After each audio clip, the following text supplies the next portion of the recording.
कबनूरचे ग्रामदैवत चंदीसो ब्रॉन्झो उर्सानिमित्त येणाऱ्या समस्त भाविकांचे व ग्रामस्थांचे सहर्ष स्वागत व गुढीपाडव्याच्या हार्दिक शुभेच्छा। शुभेच्छुक ग्रामदैवत चंदीसो ब्रॉन्झो उरुस समिती, कबनूर, तालुका हातकंगले, जिल्हा कोल्हापूर। इचलकरंजी शहरातील साइट नंबर 102 परिसरात गेल्या 10 दिवसापासून पाणी पुरवठा खंडित झाल्याने संतप्त झालेल्या महिलांनी शुक्रवारी जुना सांगली नाका रोडवर रास्ता रोको आंदोलन करत महापालिका प्रशासनाचा निषेध नोंदवला। या आंदोलनामुळे सुमारे अर्धा तासाहून अधिक काळ वाहतुकीची कोंडी निर्माण झाली होती।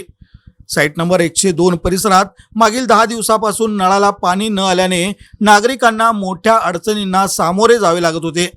विशेषतः महिलांना घरगुती वापरासाठी तसेच पिण्याच्या पाण्यासाठी वणवण भटकावे लागत होते। वारंवार तक्रारी करूनही पाणी पुरवठा सुरळीत न झाल्याने अखेर परिसरात महिलांचा संताप अनावर झाला। संतप्त महिलांनी थेट रस्त्यावर उतरून जुना सांगली नाका रोडवर रास्ता रोको आंदोलन केले। यावेळी मोठ्या संख्येने महिला रस्त्यावर बसल्याने दोन्ही बाजूंनी वाहनांच्या रांगा लागल्या आणि वाहतूक पूर्णपणे विस्कळीत झाली। जवळपास अर्धा तासाहून अधिक काळ या मार्गावरील वाहतूक ठप्प झाली होती। घटनेची माहिती मिळताच गावबाग पोलिसांनी घटनास्थळी धाव घेतली। पोलिसांनी आंदोलनकर्त्या महिलांची समजूत काढत त्यांना शांत केले आणि वाहतूक पुन्हा सुरळीत करण्याचा प्रयत्न केला।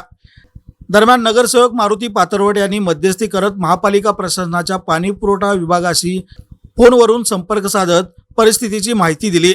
त्यांच्या प्रयत्नानंतर प्रशासनाने तात्काळ दखल घेत काही वेळातच साइट नंबर 102 परिसरात नळाला पाणी सोडण्यात आले। त्यामुळे आंदोलनकर्त्या महिलांनी रास्ता रोको मागे घेतला। दरम्यान संतप्त झालेल्या महिलांनी महापालिका प्रशासनावर तीव्र नाराजी व्यक्त करत पाणी पुरवठा व्यवस्थेतील हलगर्जीपणावर ताशेरे ओढले। भविष्यात अशी परिस्थिती निर्माण होऊ नये आणि नियमित पाणी पुरवठा करण्यात यावा अशी मागणीही त्यांनी यावेळी केली।